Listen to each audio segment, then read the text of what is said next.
And you know, Bob, even on that silver percentage, I even drop that silver percentage to some degree for large orders because, 30%, 20% of, 250,000. Well, it's certainly a physical burden, that's for sure. Yeah, so, you start out at that. It's not set in stone or it's not set in silver, and you can lower that. You can lower that amount as your accumulation of your gold and silver increases. You can drop that percentage to some degree because it is difficult, But yet I have many silver buyers that are, they have no problem with it, and so again, we also have to include a little bit of the suitability factor also. Here's a question in, Bob, from, I believe it would be pronounced Mikael from Sweden, Mikael, and he listens to the show, and he likes listening to you, Bob. He says, great show. And he says, now to his questions. Do you know who owns the Swedish Riksbank? The Fed? The Swedish Riksbank. First of all, it's probably privately owned. And I'm trying to think of the big hitter families in Switzerland. And I can't think of them right now. Probably the Rothschilds, who knows? How do you see the Swedish currency and the real estate market develop? Prices are record high for almost zero interest rates. They did have a market and a currency crash around 1992, but you don't think people ever learn?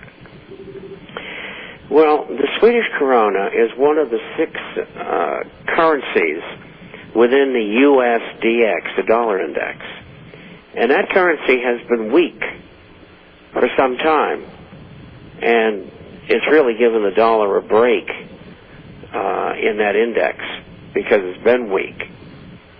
And weak currencies are usually followed by or accompanied by financial problems. And one of those problems could and probably would be the diminution in the value of real estate. So if real estate's high in Sweden at this time, I would not want to be in that. I know they're suffering in France. They're not suffering in Germany.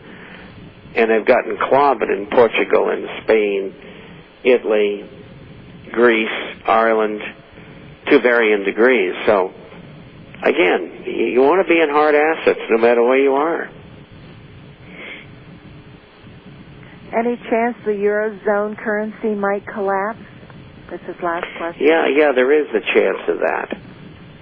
And the chances of it changing or going away, I think, are about 85%.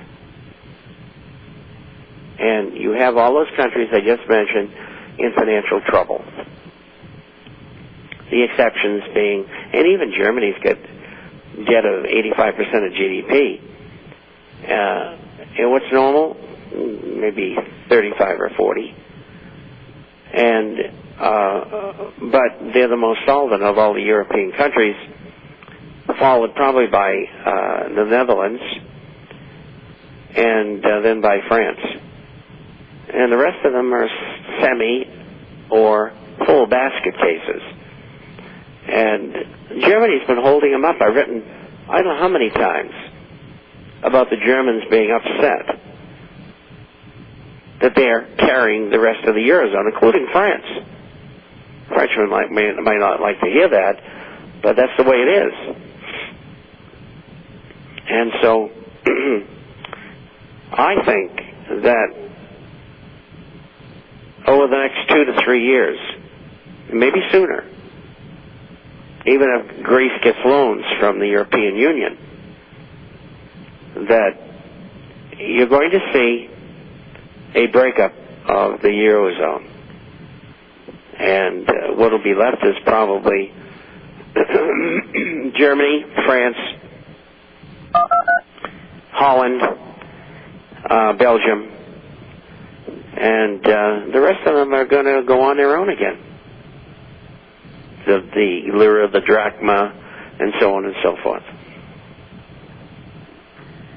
And we just heard the notification that we'll be heading to break here in just a few minutes. And you're listening to Financial Survival, sponsored by Discount Gold and Silver Trading. Thank you for joining us this afternoon, the 3rd of February, 2010. Gold was down $5.30 today at 11.09. We have silver down 35 today at 16.39. And, of course, it follows through to platinum, palladium, both down today. Platinum down 8 at 15.81, and of course palladium down 6 at 441. The markets today, well, we went over those. We can talk about those later, but those are the gold markets for today. 800-375-4188. If you would like a complimentary issue to the International Forecaster, give us a call, please. And Bob, would you like to tell us about the International Forecaster? I will, but before I do, what's that? The big shares were down 41, 51, 15, and 22 cents. So it didn't affect them very much. The forecaster is about business, finance, economics, and social and political issues all over the world. We publish on Wednesdays and Saturdays, and that runs around 40 pages each time normally.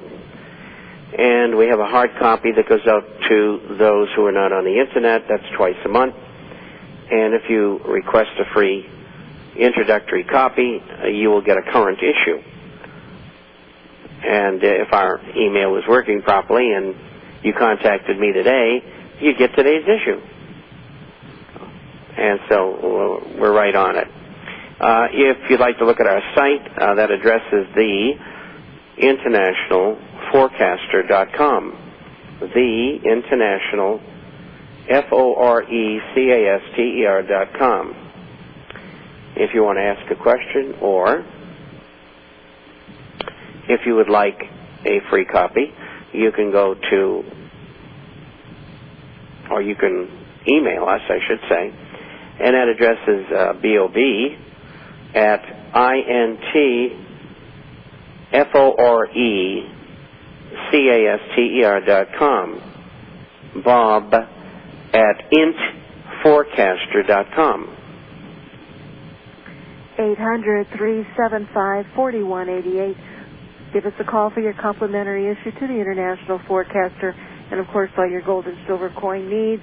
Coin prices today really didn't move at all, and I said I sound like a broken record. The coin prices are a great time to buy, but when you're looking at the 62s and the 63 Saints, the Mint State 62 Liberties or the Saints, or the Mint State 63 Saints, all their excess premium has pretty much come out of them. So there really is very little any downside potential to these coins, except for with the bullion price. So, when you compare it to a bullion coin, the downside risk is just a regular fluctuations that you're going to have with gold. So a lot of that excess premium's coming out. That's why it's a great time to buy these coins. You could have a little bit more downside to the 63 Liberties and the 64 Saints at this time. That doesn't mean they're not a great buy at this level. But the 62 Liberties, the 63 Saints, those are what I would be scooping up right now because they've eliminated the excess, and there's very little downside risk to them other than the bullion price. 800-375-4188. Here's a question in from Kyle. Is the real reason for the creation of GLDs and SLV ETFs to suppress the price of gold and silver by creating inventory they do not have? Give Kyle a Cupid doll. He's absolutely correct. They were created to manipulate the price of gold and silver. They do not have the reserves that they say they have and physical bullion. They are using the derivative market and the futures market to cover their positions, and they both are renting, leasing, if you may, gold and silver to the United States government from time to time so that they can suppress prices. And so that's why they were created. Also to siphon money off from institutional investors who would normally be purchases of gold or silver bullion for an investment, and also siphon money off from the gold and silver shares. And if you look at the people who work for the World